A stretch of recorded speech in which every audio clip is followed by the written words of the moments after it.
ওগো, ওই যে দেখো না, দূরে দেখা যাচ্ছে ওই হাড়িটার মধ্যে একটা বাচ্চা ভেসে আসছে।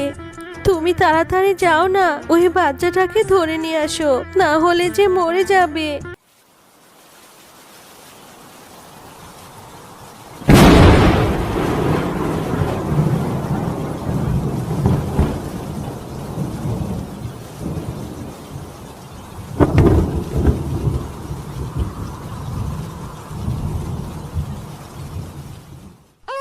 আর কাঁদিস নে মা, আর কাঁদিস নে।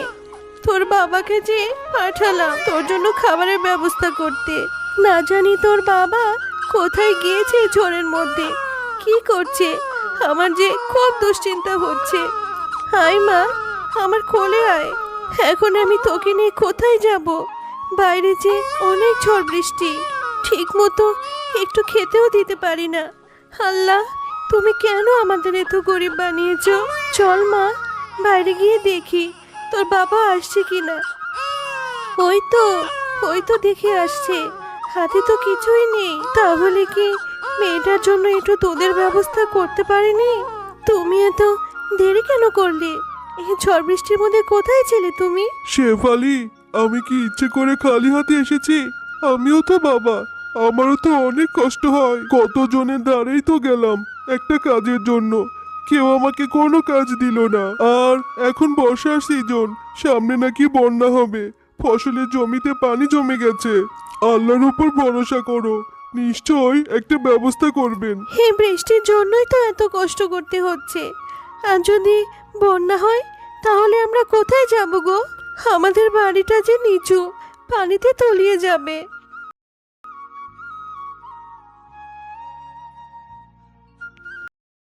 পাশের গ্রামে বাস করত মন্টু শিয়াল ও মুন্নি শিয়ালিনী। তাদের একমাত্র মেয়ে ছিল মিনা।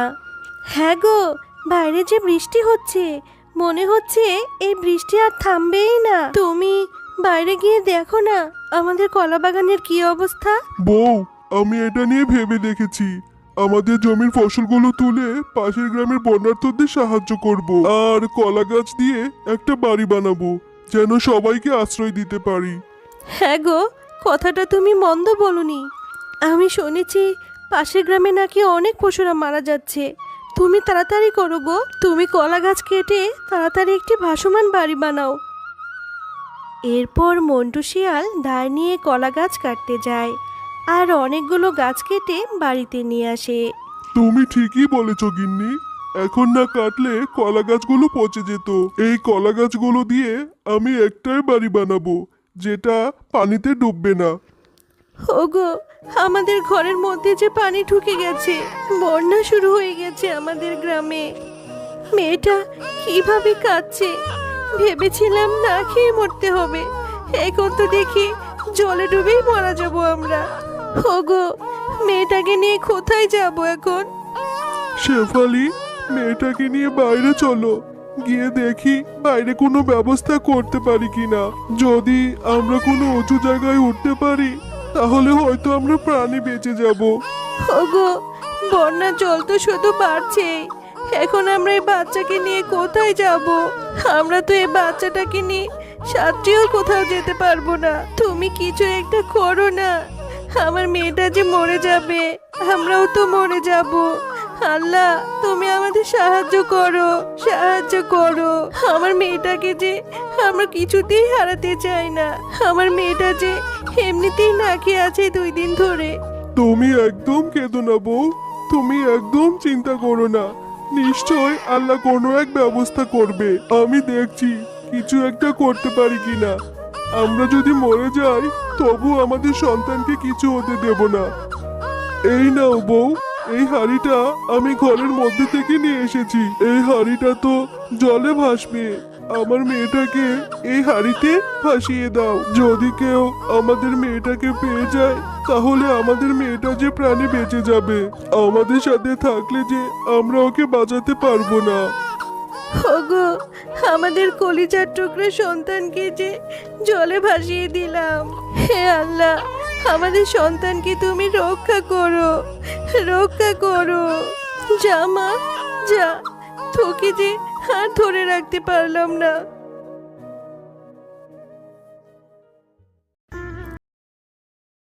হ্যাঁ গো, আমাদের কলা গাছের বাড়িটা তো তৈরি করা হয়ে গেছে। শুনেছি পাশের গ্রামে নাকি বন্যা হয়েছে, অনেক ঘরবাড়ি তলিয়ে গেছে। চলো না, আমাদের গ্রামের সমস্ত পশুদেরকে ডেকে আমাদের এই ভাসমান কলা গাছের বাড়ির ব্যাপারে বলি, যাতে সবার প্রাণ বেঁচে যায়। হ্যাঁ গিন্নি, তুমি কথাটা মন্দ বলনি। আমাদের গ্রামেও তো পানি চলে এসেছে। আমাদের নদীটা টইটম্বুর হয়ে গেছে ভরে। হয়তোবা আজকের মধ্যে আমাদের গ্রামে বন্যা শুরু হয়ে যাবে। চলো সবাইকে সতর্ক করি। আমরা আপনাদের সবাইকে সাহায্য করতে এসেছি। আমরা আমাদের কলা বাগানের কলা গাছগুলো দিয়ে একটি ভাসমান বাড়ি বানিয়েছি।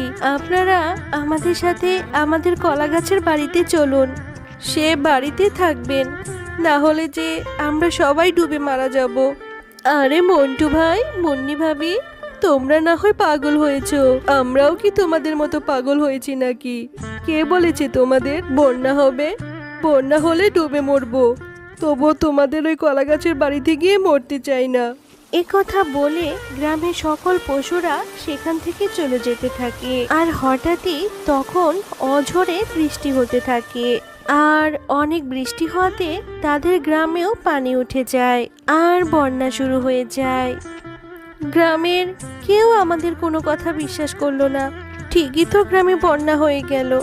না করো, চলো না আমরা গ্রামের অন্য পশুদেরকে সাহায্য করি। ওগো, ওই যে দেখো না, দূরে দেখা যাচ্ছে ওই হাড়িটার মধ্যে একটা বাচ্চা ভেসে আসছে। তুমি তাড়াতাড়ি যাও না, ওই বাচ্চাটাকে ধরে নিয়ে আসো, না হলে যে মরে যাবে। তাড়াতাড়ি যাও গো, বাচ্চাটাকে এনে আমার কাছে দাও। না জানি কার বুকের মানিকে এভাবে ভাসিয়ে দিয়েছে। এরপর তারা বাচ্চাটিকে নিয়ে তাদের সেই কলা গাছের বাড়ির ভেতরে চলে যায়। আর তারা সেই বাচ্চাটিকে অনেক আদর করতে থাকে। কত ফুটফুটে মিষ্টি একটা বাচ্চা, ঠিক আমার মিনার মতো দেখতে। না জানি কোন বাবা মায়ের কষ্টের ধন এভাবে হাড়ির মধ্যে রেখে দিয়েছে।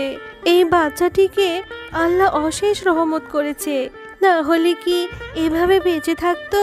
মা, তাহলে তো ভালোই হলো। আল্লাহ আমাকে একটা বনু দিয়েছে। আমি এখন থেকে ওর সাথে খেলা করব। আমার একটা বোন হয়েছে। আমি অনেক খুশি হয়েছি মা। ভাই মুন্নি, মন্টু, তোদের এই কলা গাছের বাড়িতে আমাদের একটু আশ্রয় দে না রে। আমরা তোদেরকে কত অবহেলা করেছি। আমরা যে ডুবে মারা যাব, আমাদের ঘরবাড়ি যে সব তলিয়ে গেছে। কেন বাঘিনীর দিদি, তোমরা না আমাদের কত কিছু বললে?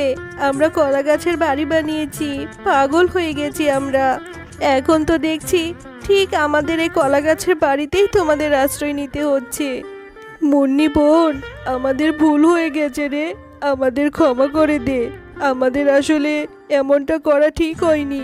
আমরা আমাদের ভুল বুঝতে পেরেছি। আমাদের বাঁচা বোন, আমাদের বাঁচা। তো বন্ধুরা, আজকের গল্পটি তোমাদের কাছে কেমন লেগেছে? যদি গল্পটি ভালো লেগে থাকে তাহলে লাইক, কমেন্ট আর সাবস্ক্রাইব করে আমাদের সাথেই থেকো। আর হ্যাঁ, এমন সুন্দর সুন্দর গল্প দেখতে চাইলে পাশে থাকা বেল আইকন বেলটি অন করতে ভুলো না কিন্তু। আমাদের ঘরটা তো পানিতে ডুবে যাচ্ছে। আমার খুব ভয় লাগছে মা। আমরা কি এখান থেকে যেতে পারবো না? মা, ওই দেখো, ওইটা চিত্তা কাকিমাদের বাড়ি না?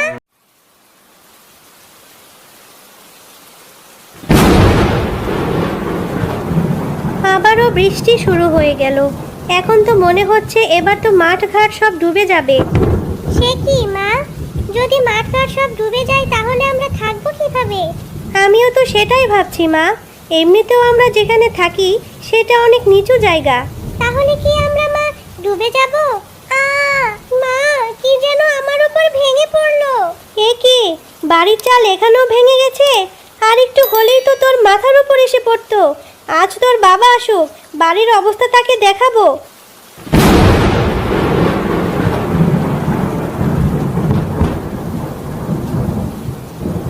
কি গো, তোমরা মা মেয়ে এভাবে দাঁড়িয়ে আছো কেন? কি হয়েছে? কি হয়নি সেটা বলো। আর একটু হলেই তো মা মেয়ের মাথা ফেটে যেত আজ। এমনিতে ভাঙা বাড়িতে কোনো রকম ভাবে দিন কাটাচ্ছি, এর মধ্যে ভারী ভরসায় ঘরের চালগুলো ভেঙে ভেঙে মাথার উপর পড়ার উপক্রম হচ্ছে। তুমি যদি এবার ঘর ঠিক না করো তাহলে মেয়েকে নিয়ে রাস্তায় গিয়ে থাকবো, তবু এই ঘরে থাকবো না আর। তুমি এমনভাবে কথাটা বলছো যেন কি না কি হয়ে গেছে। আমি তো ভয় পেয়ে গিয়েছিলাম। তুমি ব্যাপারটা এভাবে উড়িয়ে দিলে তো। ঠিক আছে, কালই আমি আমার মেয়েকে নিয়ে রাস্তায় গিয়ে থাকবো, তবু এই ঘরে থাকবো না। হঠাৎ করে বললে তো আর হয় না। একটা বাড়ি বানাতে কত টাকা লাগে তুমি জানো? এই অভাবের সংসারে আমি এত টাকা কোথায় পাবো? তোমার অভাবের কথা চিন্তা করেই তো এতদিন আমরা ভাঙা বাড়িতে কষ্ট করে থাকলাম, কিন্তু তোমার তো আমাদেরকে নিয়ে কোনো চিন্তাই নেই। মেয়েটার যে একটুর জন্য মাথা ফাটেনি সেটা নিয়েও কোনো চিন্তা নেই তোমার। আচ্ছা, ভুল হয়ে গেছে। আমাকে কটা দিন সময় দাও, দেখি আমি কি করতে পারি।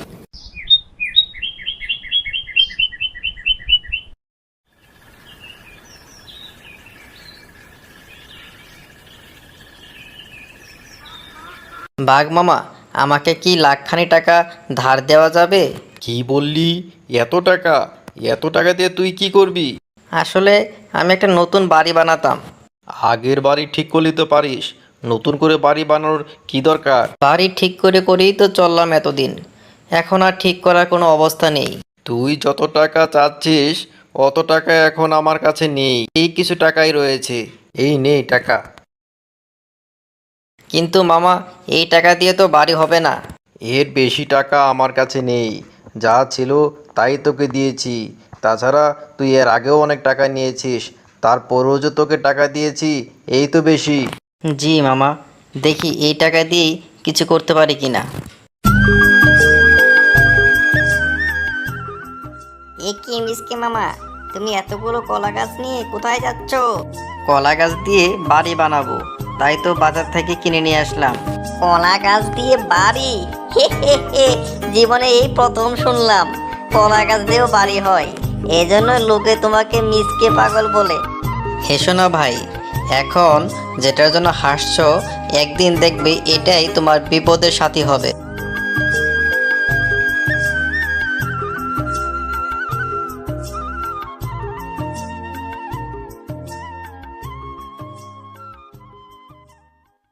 বউ, ও বউ, কোথায় গেলে?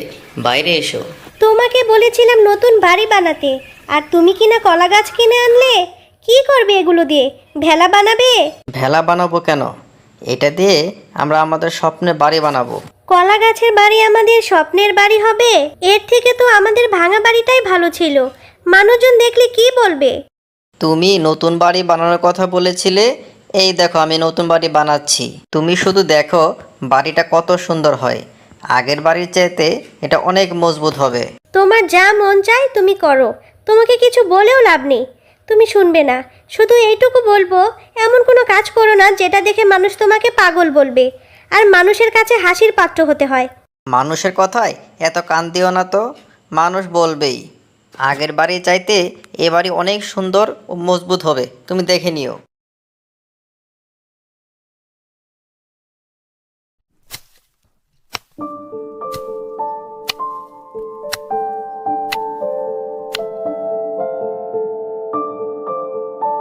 তুমি তাহলে কাজ করো, আমি পুকুর পাড়ে গেলাম পানি আনতে।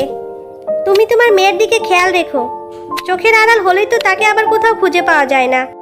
আচ্ছা আচ্ছা, যাও তাহলে তুমি তাড়াতাড়ি চলে এসো, বড্ড খিদে পেয়েছে। তুমি ফিরে এসেই আমাকে খাবার দিবে, কেমন? আচ্ছা আচ্ছা, ঠিক আছে, আমার বেশি দেরি হবে না, এই যাব আর আসবো।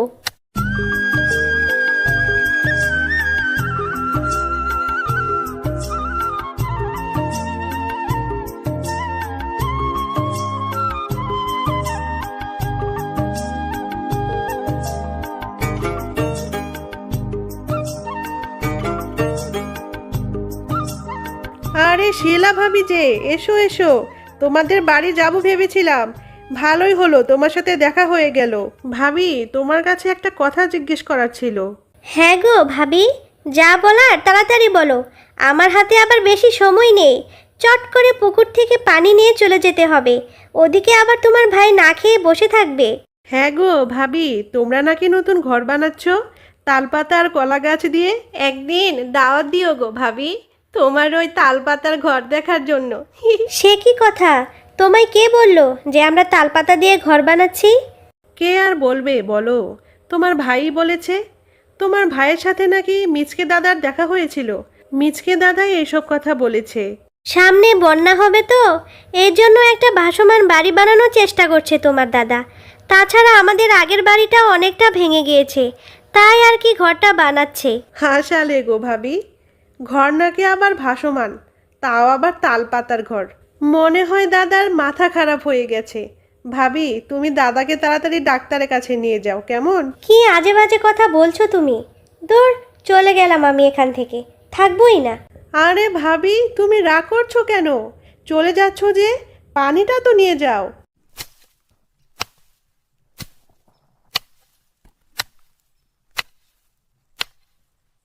কি গো, তুমি না পুকুর পাড় থেকে পানি আনতে গেলে, তো এত তাড়াতাড়ি ফিরে এলে যে? কি করে পানি আনবো আমি? তুমি যা শুরু করেছো, তাতে আমার পানি আনার মতো কোনো জায়গা আছে নাকি? সে কি কথা? আমি আবার কি করলাম? যা করার খুব ভালোই করছো। বাড়ির বাইরে আর মুখ দেখানোর জো থাকছে না, সবাই হাসাহাসি করছে। তুমি তো এটাই চেয়েছিলে, তাই না? আরে বউ, তোমাকে বলেছি না তুমি অন্যের কথায় কান দিবে না। মানুষের কাজই হলো একে অন্যের সমালোচনা করা। তুমি একদিন দেখে নিও, আমার এই তালপাতার বাড়ি একদিন সবারই উপকারে আসবে। মা, মা, দেখেছো? সত্যি সত্যি তো বন্যা হয়ে গিয়েছে। আমাদের ঘরের ভিতরেও পানি ঢুকে গেছে। একটু পর তো আমাদের ঘরটাও ডুবে যাবে মা। এখন আমরা কি করব মা? এত চিন্তা করছিস কেন মা? আমি তো আগেই ব্যবস্থা করে রেখেছি। কাল রাতে আমাদের তালপাতার বাড়িটা একদম রেডি করে রেখেছি। এখন চল আমার সাথে, আমরা সবাই মিলে আমার তালপাতার বাড়িতে গিয়ে উঠবো।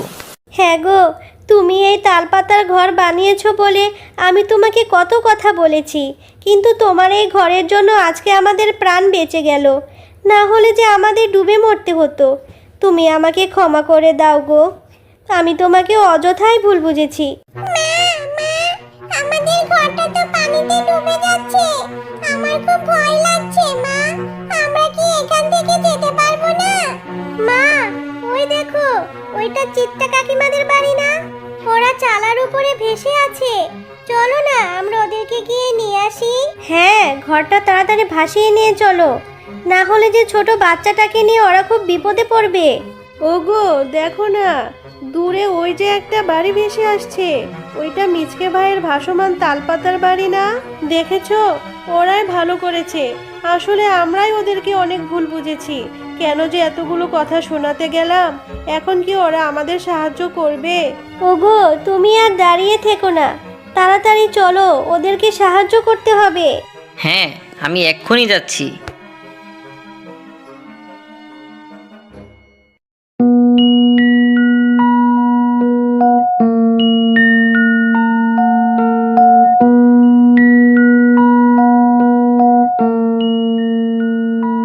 আরে চিত্রা ভাবি, তোমরা চিন্তা করো না, আমরা চলে এসেছি।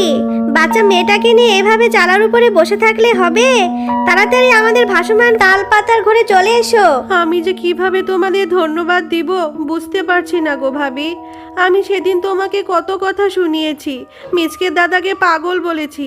আসলে তোমরাই সঠিক সিদ্ধান্ত নিয়েছিলে গো। আজকে আমরা যদি এরকম ঘর বানাতাম, তাহলে আমাদের এরকম বিপদে পড়তে হতো না। আমাকে তুমি ক্ষমা করে দাও, আমরা আমাদের ভুল বুঝতে পেরেছি গো ভাবি। তো বন্ধুরা, আজকের গল্পটি তোমাদের কাছে কেমন লেগেছে?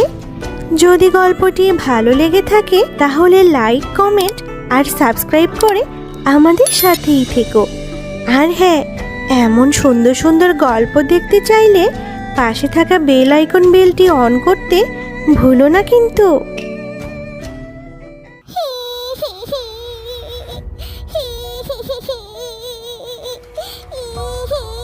তোমরা কে কোথায় আছো গো? এদিকে এসো, এ তো দেখছি আমারই স্বামীর লাশ। দাদারা, দিদিরা, সবজি নিবে? সবজি সবজি নিলে তাড়াতাড়ি চলে আসুন, অনেক তরতাজা সবজি। ও বাঘিনী ভাবি, সবজি নিয়ে যান। আ আ এখানে এখানে লাশ কোথা থেকে এলো? হায় আল্লাহ, এই লাশটাকে কে আনলো এখানে? কে কোথায় আছো গো? তাড়াতাড়ি এদিকে এসো। এখানে লাশ এলো কোথা থেকে? হাই হাই, আমার ডালিম গাছের নিচে কে এই লাশটা ঝুলিয়ে দিয়ে গেল? এটা তো মনে হচ্ছে বল্টুর বউ। কিছুদিন আগে মারা গিয়েছিল না?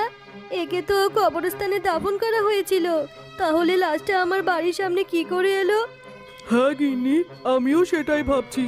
এর লাশটা তো কিছুদিন আগেই কবরস্থানে দাফন করা হয়েছিল, তাহলে এখানে কি করে এলো? আর এই কাজটা কেই বা করলো? দেখেই তো বোঝা যাচ্ছে একে কবরস্থান থেকে এনে এখানে রেখে দেওয়া হয়েছে। আরে আজকেও তো একটা লাশ চুরি হয়েছে। কি হচ্ছে কি এসব? এটা গিয়ে তো বাঘমামার কানে দিতে হবে। আমি তো সারা রাত ভালো মতোই পাহারা দিলাম, কাউকেই তো দেখতে পেলাম না। বাঘমামা, আজকে কবরস্থান থেকে একটা লাশ চুরি হয়েছে। আমি তো রাতে ভালো মতোই পাহারা দিয়েছিলাম, কাউকেই তো দেখতে পাইনি। তাহলে কি করে এরকম হলো? আরে হ্যাঁ, আমিও তো সেটাই ভাবছি। আর সেই লাশটা আমার বাড়ির ডালিম গাছে এনে রেখে গিয়েছে, কিন্তু এমন কাজ কে করবে? আর আমার বাড়ির সামনে এনেই বা কেন রাখলো? বিষয়টা খুব চিন্তার। তুই একটু ভালো মতো পাহারা দিস তো। হ্যাঁ মামা, আমি তো খুব সতর্কতার সাথেই পাহারা দিই, কিন্তু মাঝে মাঝে আমি একটা বাচ্চার কান্নার আওয়াজ শুনতে পাই।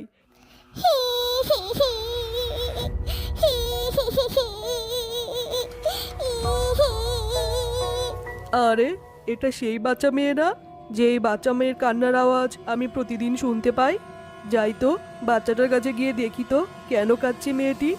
কবরস্থানে সেই পাহারাদার বাচ্চা মেয়েটির দিকে এগিয়ে যেতে থাকে।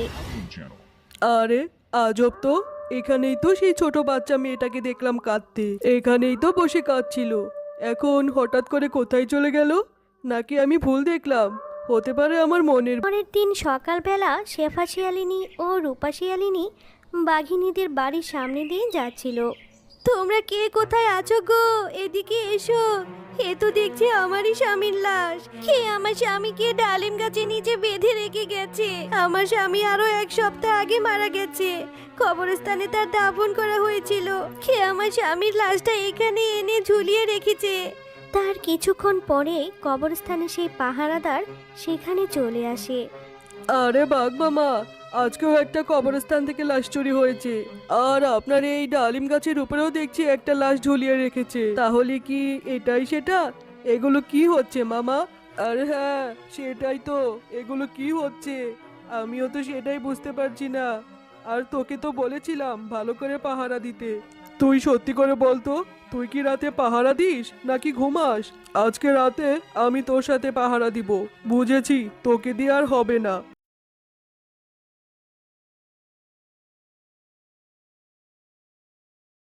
হোক, আজকে লাশ চোরকে ধরেই ছাড়বো। কার এত বড় সাহস আমার সাথে এরকমটা করছে? তারা দুজন কথা বলতে বলতে হঠাৎ করেই সেখানে একজন বৃদ্ধা শিয়ালিনী চলে আসে। ও বাবা, তোমরা আমায় একটু সাহায্য করো না। আমার ছোট নাতনিটা ঘরের মধ্যে অসুস্থ হয়ে আছে। এত রাতে আমার এই ছোট নাতনিটাকে কি করে আমি হসপিটালে নেব? আমার সাথে তোমরা দুজন একটু চলো না। ছোট বাচ্চা অসুস্থ, তাহলে তো গিয়ে দেখতেই হয়। আরে হ্যাঁ বুড়িমা, আপনি আমাদেরকে আপনার সাথে নিয়ে চলুন। এরপর বাঘমামা ও দারোয়ান মিলে বুড়ির পেছন পেছন যেতে থাকে। আর পথ যেতে যেতেই হঠাৎ করে বুড়ি উধাও হয়ে যায়। আরে বাঘমামা, দেখলে তো বুড়িটা উদাও হয়ে চলে গেল। আমাদের সাথে এগুলো কি হচ্ছে বুঝতে পারছি না। তাড়াতাড়ি কবরস্থানে ফিরে চলো বাঘমামা, আমার খুব ভয় করছে এখন। এরপর তারা দুজন যখন কবরস্থানে ফিরে যায়, তখন দেখে সেই বুড়িটি কবরস্থান থেকে লাশ ঘুরে উঠাচ্ছে। আরে বাঘমামা দেখেছো, এটাই তো সেই বুড়ি। বুড়িটা আমাদের ওখান থেকে ধোকা দিয়ে চলে এসে এখানে নিজের কাজ ছাড়ছে। তাহলে এই হচ্ছে আসল চোর। আরে বুড়িমা, আপনি এখানে কি করছেন? আর আপনি এই লাশগুলো নিয়ে কেনই বা আমার ডালিম গাছের সাথে ঝুলিয়ে রাখেন?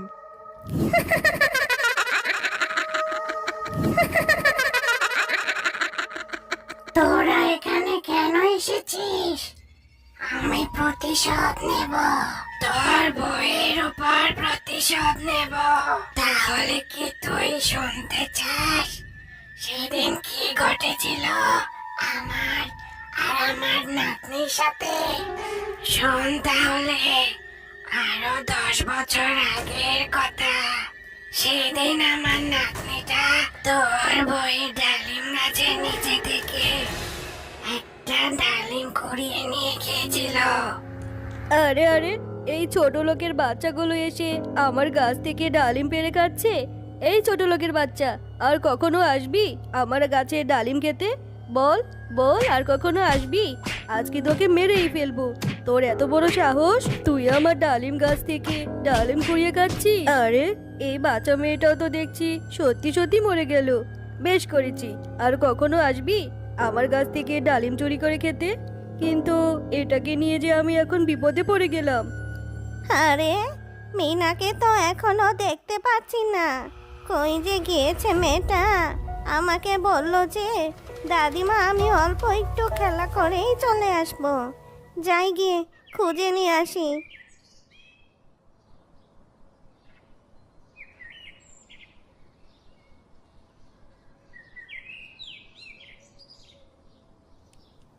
আরে ও মিনা, এ কি? এই তো দেখছি আমার মিনা এখানে পড়ে আছে। হায় আল্লাহ, আমার মিনার কি হয়েছে গো? বাঘিনী, এটা কি করে হলো? আমার মিনা যে মরে গেছে। আমার মিনার গায়ে তো রক্ত লেগে আছে কেন? মরে গেছে, বেশ হয়েছে। তোমার নাতনিকে তো চুরি শিক্ষা দিয়েছো, চুরির। আমার ডালিম গাছ থেকে ডালিম চুরি করে খাচ্ছিল তোমার নাতনি, এই জন্য আমি ওকে উচিত শিক্ষা দিয়েছি। এখন তোমার এই মরা নাতনিকে নিয়ে এখান থেকে ভাগো তো। খবরদার বলছি, এইসব কথা যদি লোকে জানাজানি করেছো তাহলে তোমাকেও মেরে ফেলবো। এটা তুমি কি বলছো বাঘিনী? আমার নাতনিটা না হয় একটুখানি ডালিমে খেয়েছিল। তোমার ডালিমের থেকে তো আমার নাতনির জীবন অনেক বড় ছিল। তুমি কেন আমার নাতনিকে মেরে ফেললে? আমি তোমাকে পুলিশে দেব, তোমার শাস্তি হবে বাঘিনী। এই নে, এটা খুলে তোকে মেরে দিলাম। বুড়ি, তুই কিনা আমার বিচার করবি, আমাকে শাস্তি দিবি? তোর তো সাহস কম না? আরে এদের দুটোকে তো মেরে ফেললাম, কিন্তু এখন এই লাশ দুটোকে কিভাবে লুকাবো আমি? না হলে যে সত্যি সত্যি পুলিশে ধরে নিয়ে যাবে আমাকে। পর তোর শয়তান বউ বাঘিনী আমাকে আর আমার নাতনিকে ওই ডালিম গাছটার নিচে পুঁতে রেখেছিল। হ্যাঁ বুড়িমা, সেটা না হয় বুঝলাম। সত্যি যদি তোমার সাথে আমার বউ এরকম করে থাকে তাহলে বড্ড ভুল করেছে। কিন্তু তুমি যেটা করছো সেটা তো দণ্ডনীয় অপরাধ। এটা অন্যায় করছো তুমি। কবরস্থান থেকে কেন লাশগুলো নিয়ে যাচ্ছ? তুমি কি চাইছো সেটা বলো তো। আমি তোর বউয়ের মৃত্যু চাইছি। আমি তোর বউকে মেরে ফেলবো। ওকে আমার হাতে তুলে দে, তোর বউকে শাস্তি দেব। আচ্ছা বুড়িমা, ঠিক আছে, তুমি যা চাইছো তাই হবে। আজকে রাতটা তুমি এই লাশটাকে ছেড়ে দাও। তুমি আমাকে কথা দাও আর কোনোদিন কখনো তুমি লাশ তুলবে না। ঠিক আছে, আমি যদি তোর বউকে শাস্তি দিতে পারি তাহলে আর কখনোই লাশ তুলব না। ঠিক আছে, কালকে সকালে তুমি আমার বাড়ির সামনে যাবে। তোমার সামনে আমার বউকে উচিত শিক্ষা দেব। দেখো তো বউ, তুমি এই বুড়িমাকে চিনতে পারছো কি না? একদিন তুমি এই বুড়িমা এবং তার নাতনিকে মেরে ফেলেছিলে। এখন তুমিই বলো তোমার কি শাস্তি হওয়া উচিত। আর এই বুড়িমার সাথে তুমি কেন এমন অন্যায় করলে বলো? তুমি এখন বুড়িমার কাছে মাফ চাও। তোর বউকে আমার হাতে ছেড়ে দে, আমি ওকে মেরে ফেলবো। আমি ছাড়বো না তোকে। শয়তানি বাঘিনী, তুই মরলে আমি শান্তি পাবো। আমার নাতনিটাকে তুই নৃশংসভাবে মেরেছিস, এখন আমি তোকে আগুনে পুড়িয়ে মারবো। আমাকে ছেড়ে দাও বুড়িমা, আমাকে ছেড়ে দাও। আমি ভুল করে ফেলেছি। আমি তোমার নাতনিকে মেরে ফেলার পর আজ 10 বছর হয়ে গেল, আমি নিজেই মা হতে পারিনি। তুমি আমাকে ছেড়ে দাও বুড়িমা, আমাকে ছেড়ে দাও। আমাকে তুমি ক্ষমা করে দাও বুড়িমা, আমাকে তুমি ক্ষমা করে দাও। আমি আর কোনোদিন এমন ভুল করব না। হ্যালো বন্ধুরা, গল্পটি ভালো লেগে থাকলে চ্যানেলটি সাবস্ক্রাইব করে দিবেন এবং পাশে থাকা বেল আইকনে প্রেস করে আমার পাশেই থাকবেন। ধন্যবাদ।